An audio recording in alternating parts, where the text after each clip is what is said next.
Дорога издревле является символом прогресса, одной из основ успешного развития человечества. Вспомним Великий Шелковый путь и какой рассвет имели все народы и территории, через которые он проходил. Повороты исторического развития нашего народа также соприкасаются с Великим Шелковым путем. Страницы истории состоят из событий, фактов, главными героями которых являемся мы, будь то общество и те, кто стоит во главе его. Одним из таких достойных представителей, патриотов народа, был и остается Муса Юсупович Дарсигов. Жизненный путь Мусы Юсуповича Дарсигова был тернист и очень сложен. В судьбе каждого ингуша история оставила свой горестный отпечаток – 13 лет депортации. В 1944 году Муса, будучи 6-летним мальчиком, познал всю тяжесть репрессии, видел смерти близких и любимых, и тем не менее сумел преодолеть все тяготы, что уготовила жизнь. Да, в 1937 году добивался, 10 лет. Цигир адигиртхо, адигирчи в 1944 году адигирчи ишелартх. Кыз Муса и свои тхнани, нинани тодор. Цигир нян уште, венши уште були халадол, да хашметти. Доккунах бериш дорцки. Абха мягкалхан. Цигир челилхаш уздеш бериш лешгадер дакудер. Костанайской области бето. Муса давигир что сняли швабигир кянки. Так соисер. Цигир ёхот хнан в 46 году калисер бериш кайкрызла. Хада яхш.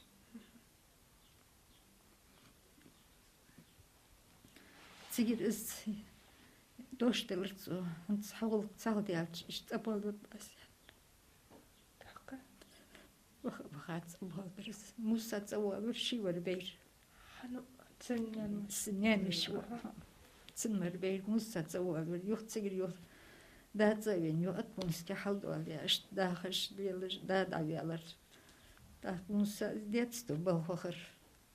Учабар Бол эгер хаз машинта бол биохар. Куш яқырцу. Сылда юхса гөле халза бяхка оз трахтак бол беш долину кысхал. Жизни хле шимлер.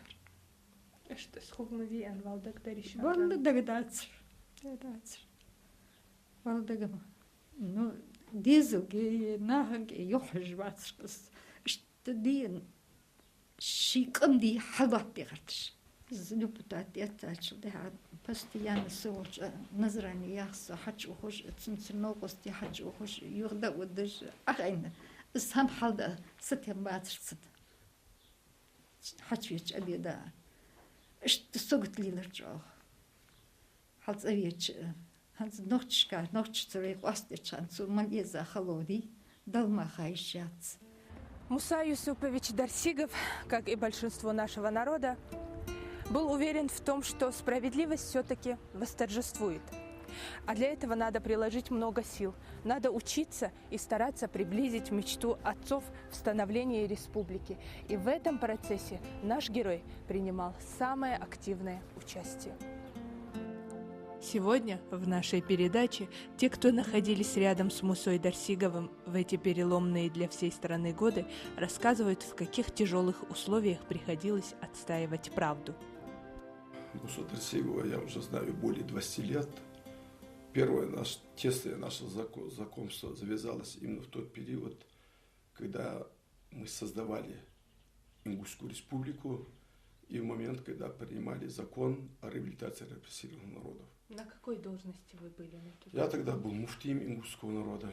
Я был член оргкомитета и член Народного совета по восстановлению и автономии ингушского народа. А он тогда был депутат Верховного совета СССР. И в Москве, и здесь практически мы очень часто встречались. Ну и все действия, которые были связаны с Народным советом и с Оргкомитетом по среднеингушской государственности, конечно, без участия таких людей, как депутаты Верховного Совета СССР, конечно, редко когда проводились. Поэтому часто мы встречались, и что я у него заметил в Мусе, то, что он был действительно патриот своего народа. У него на первом плане не было я, моя семья, мой дом, у него этого не было. У него было вот, если ему, как бы в то время было модно говорить партия правительства, если ему дали задание, если ему спустили план, то он, и кукуруза у него была лучшая на его участках, и скот у него был откормленный, и рабочие были обеспечены. Вот к экономисту моей сестре он заходил и всегда боролся за то, чтобы зарплата была хорошая, чтобы их интересы, все это соблюдались. Вот такими я помню Мусу Юсуповича в детстве. Впоследствии, значит, жизнь нас свела еще раз, когда, будучи уже избранным депутатом СССР, Верховного Совета СССР, Муса Юсупович уехал в Москву. Я, значит, как, не знаю, Муса Юсупович посчитал, что я гожусь для помощников. Один из помощников его был я. Те вот детские, теплые о нем воспоминания, чувства, они как бы передались, вот еще раз повторились, значит, с большей силой, и мы друг к другу тянулись. Он мог меня по-отечески отругать. А разница в возрасте какая Разница была? в возрасте была большая, честно говоря. Где-то лет 20 с лишним даже была разница между нами. А каким он был по характеру?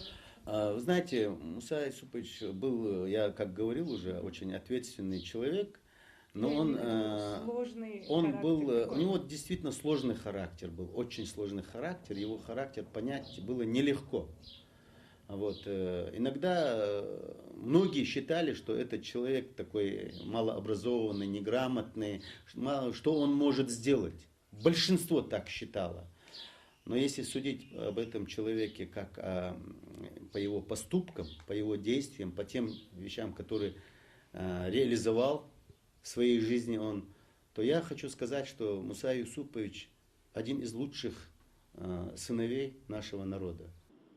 Даже в самых сложных ситуациях Муса добивался плодотворных результатов, говорит Ахмед. Он всей душой и мыслями был с народом, но постоянные стрессы негативно сказывались на его здоровье.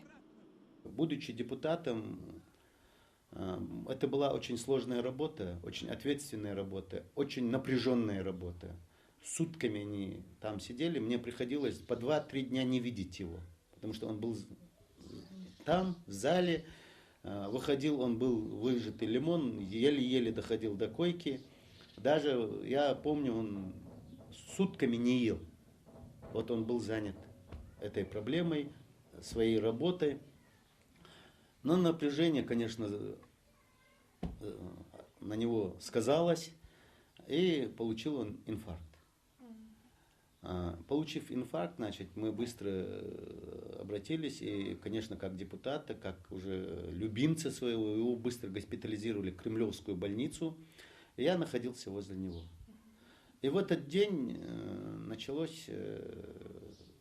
сессия началась. И несколько человек выступили, депутаты выступили на сессии, выступили не так, как хотелось бы Мусею Юсуповичу. То есть по отношению к тем вопросам, которые касались ингушского народа, репрессированных народов, создания республики и прочее, прочее. А вот косвенно те депутаты, которые выступали, негативно отозвались, что это не проблема, что это не надо рассматривать на съезде и так далее, и так далее. Вы бы видели, что с Мусой происходило. Муса взбунтовался. Ахмед говорит, я должен поехать на сессию. Я говорю, Муса, дорогой, нельзя, нас не выпустят. Это Кремлевская больница, профессура, лечащий врач, доктор наук, он не разрешит нам. Делай, что хочешь, вези меня на Кремлевский дом съездов, я должен сегодня выступить. Я говорю, Муса Юсупович, ну регламент, ну не дадут нам, ну много там таких вещей, которые мы не сможем преодолеть. Нельзя, ваше здоровье превыше всего. В конце концов, жизнь дороже, чем смерть. Ну как так можно рисковать? Он меня заставил подойти к врачу, я пришел к лечащему врачу, я говорю, так и так. Он говорит, вы что, с ума сошли, молодой человек? Вы что, убить его хотите? Говорит, я не беру на себя ответственность за его жизнь. С инфарктом человек поступил. Я захожу, говорю, Муса Юсупович, нас не пускают. Ты не мужчина, ты должен организовать. Все, он в больничной форме. Ну, я знаю, что бесполезно его остановить. Я спустился вниз, быстро подогнал такси. Тайным ходом его вывел. Сели мы на такси, я говорю, Муса Юсупович, ради Бога, только не в этой одежде, в Кремлевский дворец. Еле пришлось уговорить его завести в номер. Он переоделся, значит, я одел форму приличную, и он туда пришел. Я прошу вас, народные депутаты, поддержать не том, что мою проблему, мессетинскую, немецкую. Да и в этом зале ни одного человека нет, чтобы не пострадал, чтобы репрессий не было. Зачем не выступающий президент или другой? Надо задевать, уважаемый Михаил Сергеевич. Вас люди уважают. Вы должны, это вопрос, при выступлении обязательно надо говорить, а вы никогда об этом не говорите. Ряд говорите. У меня все, я прошу, извините меня, конечно. Но прошу вас, поддержите репрессии народа, поддержите, чтобы этот вопрос решился. Раз навсегда надо покончить с этим вот так. Одна беда объединяла многие народы, которые оказались под гнетом Сталина. Муса Юсупович всегда стремился к тому, чтобы справедливость была на высоте. Он ставил конкретно задачу, говорил, вы должны решить задачу внутри страны, а не по миру кататься, ездить, решать проблемы мировые. Наша задача, вот в первую очередь, решить свои внутренние проблемы. Но он там, я же говорю, это было только похоже на Мусу Юсуповича. Он только мог так сказать, и никто другой. Если бы это сказал бы я, другой, там, третий, четвертый депутат там сказал бы, да, обсмеяли бы, выругали бы и даже бы выгнали бы. А вот ему это сходило, потому что они понимали, что этот человек говорит от души, искренне. Этот правильный человек. Мусу Юсуповича уважали, его любили, им восхищались, с ним считались. Он был общительным, контактным человеком. Муса Юсупович был принят Михаилом Сергеевичем не один раз. Официально прием ингушской делегации к президенту СССР, этот вопрос был решен Мусой Юсуповичем. Он договорился, его приняли, он приходит и говорит, Ахмед, говорит, вот у нас, говорит, на такое число, говорит, вот такое время там было отпущено, короткое время, там, несколько там, десяток минут, 20 минут, может быть, вот столько времени нам дали, вот мне надо сейчас с собой взять человека и пойти, значит, на прием по нашей проблеме, по репрессированным народам, по образованию Ингушской республики, ну и по всем прочим проблемам нашим ингушским. И вот, конечно, желающих пойти на прием к Михаилу Сергеевичу, к президенту страны, было очень много. Они приезжали, просили Мусу Юсуповича, меня возьми с собой, меня возьми с собой.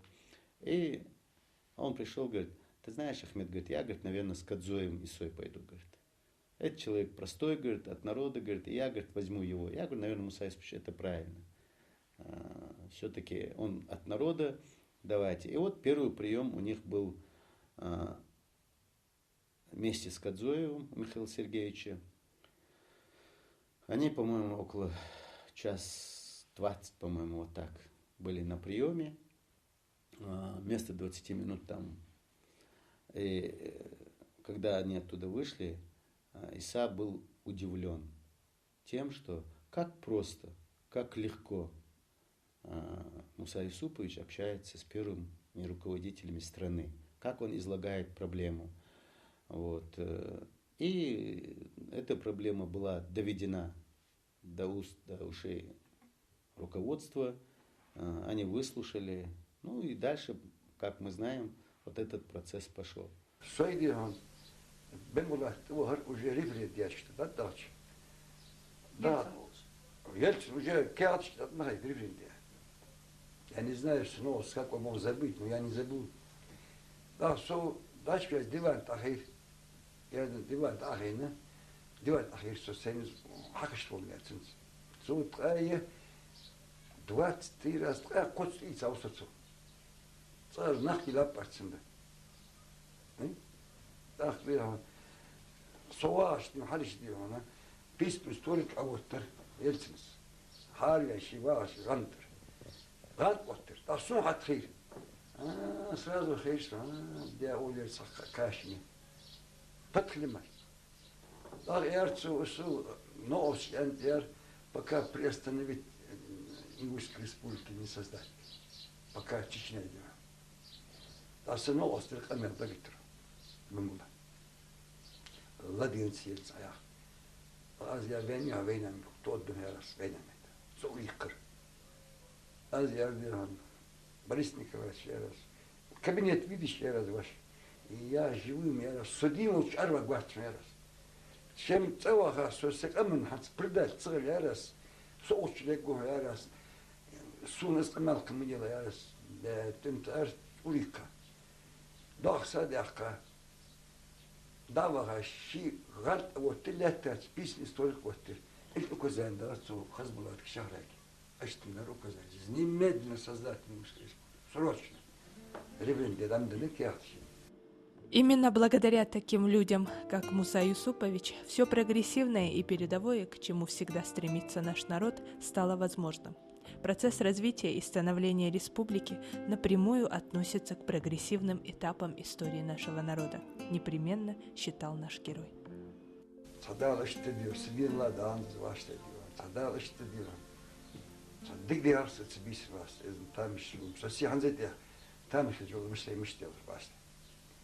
Это была судьба, решалась народа. Или быть, или не быть, стоял там. Муса Дарсигов был уверен в том, что с тернистой каменистой тропинки история вышла на широкую, многообещающую дорогу, такую как эта, которая ведет от федеральной трассы Кавказ в столицу Ингушетии, город Солнца Магас. Средний возраст жителей Магаса составляет от 25 до 30 лет. Это бесспорно не просто мечта, это цель, это задача всех поколений, кто не дожил до сегодняшнего дня. Что касается нашего героя, то он всю свою жизнь добивался справедливости. Этот человек, который сделал для своего народа, я бы сказал, больше всех. Больше всех. Я не стесняюсь говорить так, потому что я очевидец того, что он делал, и какой он был настырный, какой он был настойчивый, политически грамотный, как к нему относились депутаты Верховного Совета, как к нему относились академики, как к нему относились руководители страны. Это Михаил Сергеевич Горбачев, Нишанов, Рафик Нишанович, это председатель Верховного Совета, ну и многие-многие другие, которые с ним сталкивались. Он мог прямо, не стесняясь, в лоб поставить вопрос и просить, требовать конкретного ответа. Вот. Мне нравилась его прямота, его искренность, его то, что он любил свой народ. И любовь к этому народу у него превыше всего была. За свои заслуги Муса Юсупович Дарсигов удостаивался высоких государственных наград. В 1972 году он был награжден орденом Трудового Красного Знамени. В 1976 орденом Трудовой Славы 3-й степени. В 1974 году знаком победителя социалистических соревнований. Неоднократно избирался депутатом городского совета. Дважды награждался орденами 1-й и 2-й степени Всемирного фонда «Альянс Миротворец». Этим же фондом в 2006 году он был признан добрым человеком мира с вручением диплома вышеназванного фонда. Вы гордитесь тем, что вы Ну, естественно, это я каждый раз повторяю и буду повторять. И никогда не перестану об этом говорить и думать. Конечно, гордимся. То, что вот его имя уже внесено, Он же являлся даже самым лучшим, самым добрым человеком мира. У него такая это была грамота. Он входил в меценатство, где его заметили. Вот на съезде заметили, пригласили в меценатство. Ну, естественно, у него таких денег не было, он помогал как мог.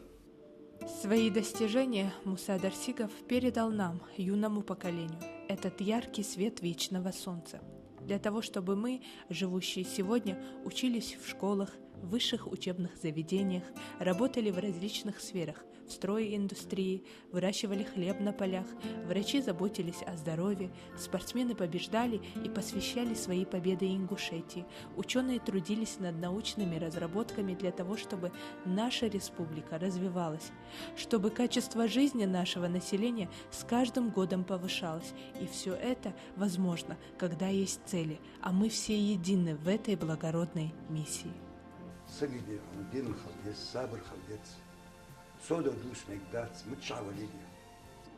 Есть результаты за 19 лет, но их должно быть еще больше, и это нам под силу. Мы не должны забывать всех тех, кто дал нам эту возможность, и мы празднуем очередную годовщину Дня Республики, 4 июня 2011 год. Об этом человеке можно говорить очень долго, но в рамках одной передачи вряд ли получится охватить всю тему. Он был предан своему делу и, как рассказывают его родные, отдавал всего себя работе, так как ей он посвятил всю свою жизнь. Вся его жизнь прошла на работе. Сколько он работал, как я помню, 52 года его стаж.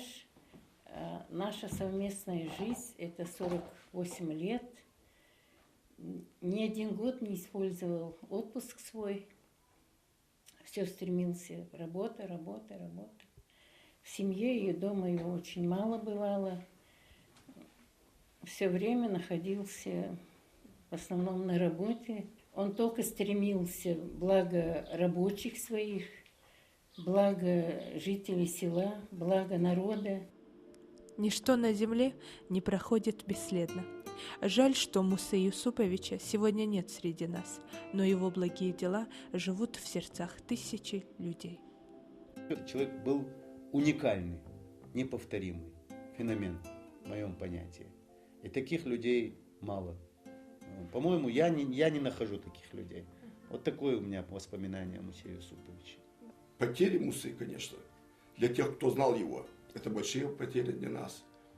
И никогда мы не видели, чтобы Муса говорил то, что он не думает.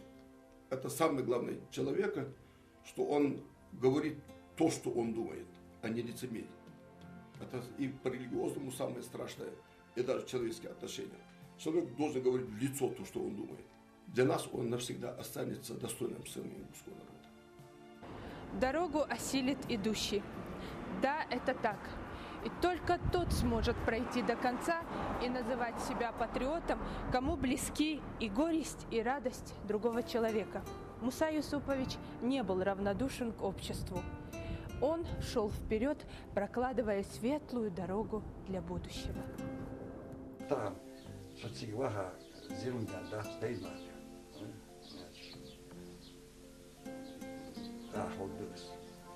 Какая еще рано сказать правду.